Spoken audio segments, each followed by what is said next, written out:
जय हिंद साथियों, स्वागत है आप सभी का आज के डेली करंट अफेयर्स के सेशन में। तो आज है 24 सितंबर 2025 और आज फिर से हम लोग चर्चा करेंगे सबसे महत्वपूर्ण करंट अफेयर्स पर, जो कि आपके सभी प्रतियोगी परीक्षाओं के लिए बेहद ही इम्पोर्टेंट है। तो चलिए बिना देर किए शुरू करते हैं आज के क्लास को।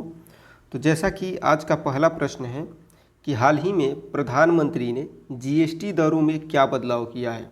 हाल ही में प्रधानमंत्री ने जीएसटी दरों में क्या बदलाव किया है। तो इसको याद रखिएगा कि 28% से घटा करके 18% कर दिया गया है। ये जीएसटी में बदलाव किया गया है। जीएसटी जो है भारत में 2017 से लागू है और इसका उद्देश्य एक देश एक कर प्रणाली को लागू करना है। पहले कई वस्तुएं जो है 28% की उच्चतम दरों में आती थी, लेकिन सरकार ने हाल ही में इन पर कर भार घटा करके 18% कर दिया है। इसका प्रभाव जो है उपभोक्ताओं और व्यापार दोनों पर पड़ेगा। उपभोक्ताओं के लिए कीमतों में कमी और व्यापार के लिए मांग में वृद्धि की संभावना है। हालांकि अल्पकाल में राजस्व पर असर पड़ सकता है, दीर्घकालिक रूप से इससे आर्थिक गतिविधियां बढ़ सकती है और कर संरचना में स्थिरता आएगी। अगला प्रश्न है कि भारत और एडीबी के बीच कितने मिलियन डॉलर का जो है समझौता हुआ। भारत और एडीबी के बीच जो है कितने मिलियन डॉलर का समझौता हुआ। तो इसको याद रखिएगा 125 मिलियन डॉलर का। कितना? 125 मिलियन डॉलर का समझौता हुआ है। एशियन डेवलपमेंट बैंक यानी कि एडीबी जो है इसने एडीबी और भारत सरकार के बीच जो है 125 मिलियन डॉलर का समझौता हुआ है। यह फंड आमतौर पर इंफ्रास्ट्रक्चर, शहरी विकास व ऊर्जा परियोजनाओं के लिए उपयोग किया जाएगा। ऐसे वित्तीय समझौते परियोजनाओं को तकनीकी सहायता, बेहतर निवेश और रोजगार सृजन में मदद करते हैं। स्थानीय स्तर पर इसका सकारात्मक प्रभाव तब दिखेगा जब फंड का पारदर्शी व प्रभावी उपयोग सुनिश्चित किया जाएगा। अगला प्रश्न है कि ISLRTC सम्मेलन 2025 जो है किससे संबंधित है। ISLRTC सम्मेलन 2025 जो है किससे संबंधित है। तो इसको याद रखिएगा, ये संबंधित है सांकेतिक भाषा अनुसंधान एवं प्रशिक्षण से। ILRTC जो है इसका फुल फॉर्म हो जाएगा Indian sign language research and training centre. इसका सम्मेलन जो है बाधिर और श्रवण बाधित समुदायों के लिए भारतीय सांकेतिक भाषा के विकास, शोध और प्रशिक्षण पर केंद्रित है। इस सम्मेलन से शैक्षिक सामग्री, प्रशिक्षण और रोजगार को बढ़ावा देने के उपायों पर जो है चर्चा हुई, जिससे इन समुदायों के सामाजिक समावेशन को गति मिलेगी।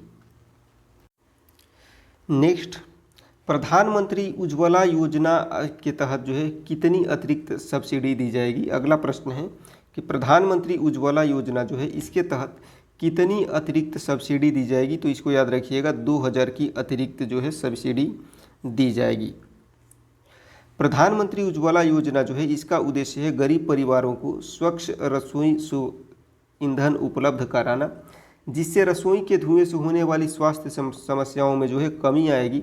घोषणा के अनुसार लाभार्थियों को एलपीजी सिलेंडर पर अतिरिक्त 2000 सब्सिडी दी जाएगी, जिससे कनेक्शन और सिलेंडर की लागत में राहत मिलेगी और योजनाओं का कवरेज जो है बढ़ेगा। अगला प्रश्न है कि हाल ही में किस अंतर्राष्ट्रीय सम्मेलन में भारत ने भाग लिया। तो इसको याद रखिएगा G20 2025 में। किसमें?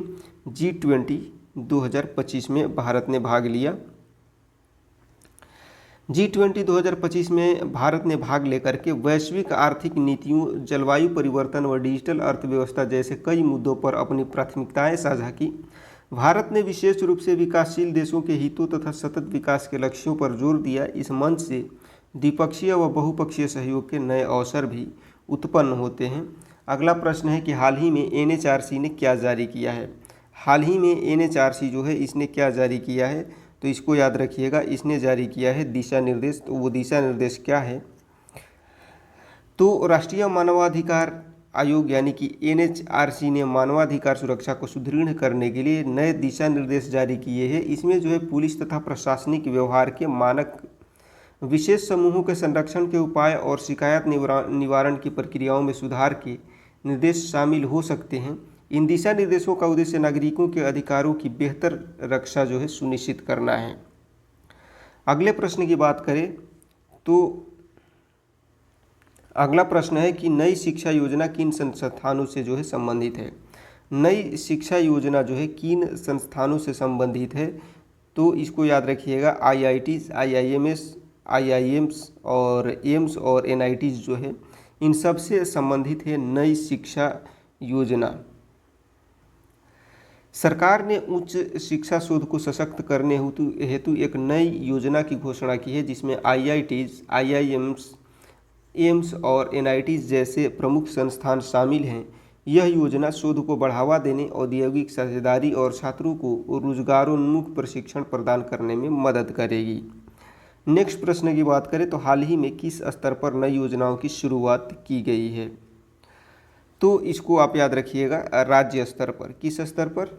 राज्य स्तर पर। विभिन्न राज्यों ने शिक्षा, स्वास्थ्य व रोजगार के क्षेत्र में नई योजनाओं की शुरुआत की है। राज्य स्तरीय पहल स्थानीय आवश्यकताओं के अनुरूप त्वरित कार्रवाई और लक्ष्य आधारित विकास में सहायक होती है। आज का अगला और आखिरी प्रश्न है कि प्रधानमंत्री ने कितने करोड़ रुपए की परियोजनाओं का शुभारंभ किया, तो इसको जो है आपको याद रखना है 25,100 करोड़ रुपए का। कितना? 25,100 करोड़ रुपए। प्रधानमंत्री ने 25,100 करोड़ रुपए की परियोजनाओं का शुभारंभ किया जो आधारभूत संरचना, परिवहन और सामाजिक विकास से संबंधित हो सकती है।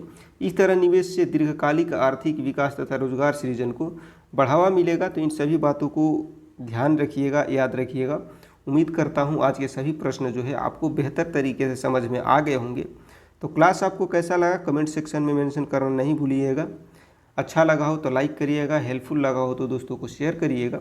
और यदि आप हमारे चैनल पर नए हैं और आपको लगता है कि हम आपकी प्रतियोगी परीक्षा की तैयारी को और भी बेहतर बना सकते हैं तो चैनल को सब्सक्राइब करना ना भूलें। मिलते हैं नेक्स्ट क्लास में, तब तक के लिए सबको जय हिंद।